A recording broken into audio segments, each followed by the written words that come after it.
Всем привет! В общем, сегодня я вам хочу рассказать о такой интересной проблеме, как стук в подвеске. Как он проявляется. Сегодня я не буду вам рассказывать о шаровых, о всяких наконечниковых, рулевых и всей подвеске в целом не буду рассказывать. Сегодня я просто вам расскажу о том, о чем даже не каждый может догадаться.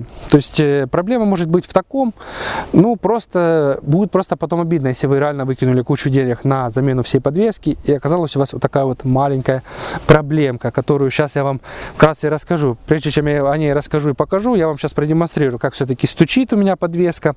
Моя задача сейчас повернуть колеса влево, потом вправо, прямо и поколебать, в общем, автомобиль и в каких моментах оно будет стучать. Возможно, кто-то догадается, в чем может быть проблема этого видео. Поэтому, если видео будет это вам интересно и полезно, не забудьте поставить лайк по данному видео. Потому что я считаю, все видеоролики, которые на канале, могут быть действительно кому-то очень большую помощь принесет. Потому что, бывает и такое, ребята, поверьте, бывает и часто. Давайте перейдем к сути нашего видео. В общем, ребята, поехали.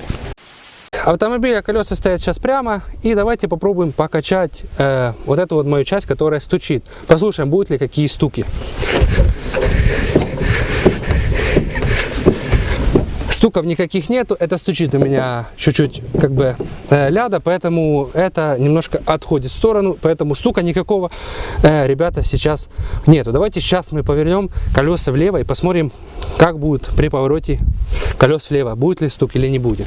Так, ребята, колеса мы повернули влево, и давайте сейчас попробуем опять покачать наш автомобиль, послушаем, будет ли стук какой-то.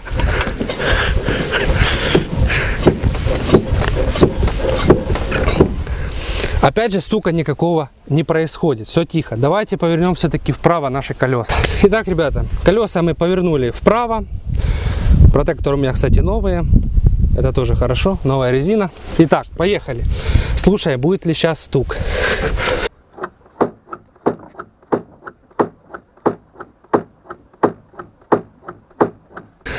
То есть вы слышите, звук очень сильный. Стук такой силы, что слышно, в принципе, вокруг прилично. То есть каждый может услышать этот стук.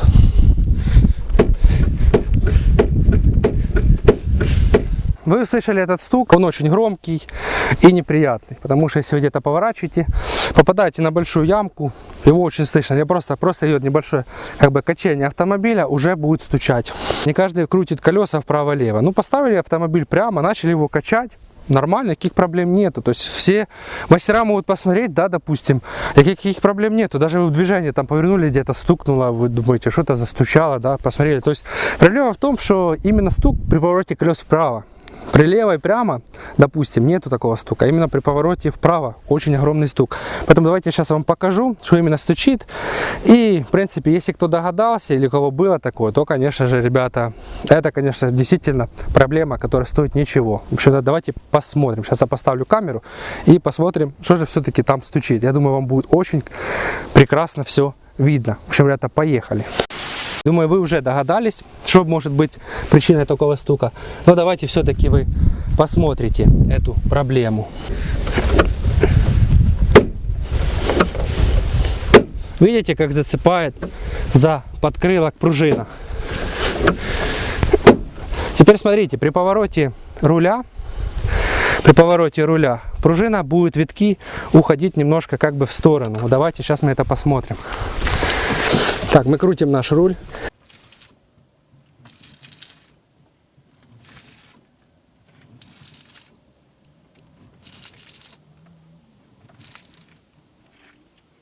Думаю, хватит. Вам вся картина видна. Видите, как витки ушли, теперь уже не касается практически. То есть пружина, немножечко витки отошли, и все-таки ушло все это наше дело. Видите, да, черное место, которое все-таки цепляет об наш подкрылок новый. Наш новый подкрылок. Так, давайте ближе к сути перейдем. Я поменял новый подкрылок. Что у меня произошло летом? Летом я вам об этом не рассказывал. Летом у меня произошло такое. Еду я себе просто спокойно. Это еще радует, что я ехал со скоростью примерно километров 40-50, где-то не больше. И то накатом катился себе. Дорога была такая пустая, 12 часов где-то, никого нету. И из-за угла выскакивает Такая приличная собака, огромная. Естественно, я не успел ничего сделать. Она попадает мне прям под это колесо. Бьет мне, конечно же, немножко бампер, разбивает и вырывает полностью с мясом этот подкрылок. Этот подкрылок подворачивает под колесо, вырывает все, что только можно.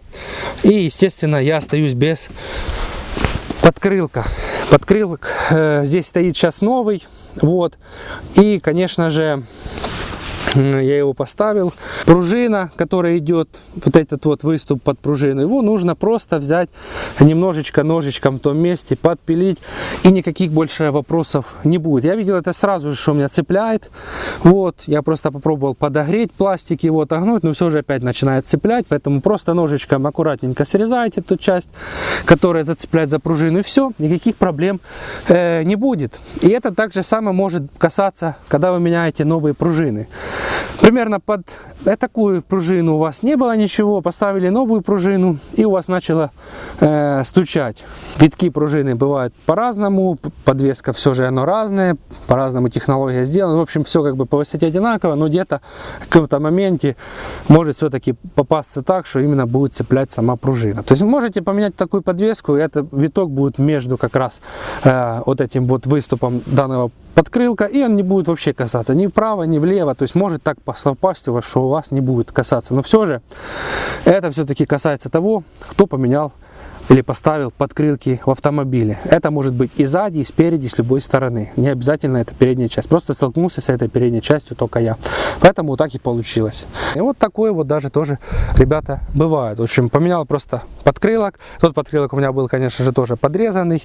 Ну, я как бы сразу не подрезал. Я понял, что может, в принципе, потом подрежу. Это не так уж сложно, даже залезть вот так вот рукой, подрезать. Но я как бы по ровную не слышал, чтобы стучало, а при повороте был стук. Ну, в общем, как-то так, ребята. Поэтому вот такое сегодня было видео, которое, может, действительно будет кому-то полезно. В общем, ребята, на сегодня все. Если было вам видео интересно и полезно, не забудьте поставить лайк под данное видео. Также пишите мне в комментарии, если будут какие-то вопросы, я с радостью на них отвечу. Делитесь этим видео с друзьями, делайте максимальный репост. Не забывайте нажимать на колокольчик, чтобы не пропустить мои видео. Подписывайтесь на мой канал. Ну и всем, ребята, пока.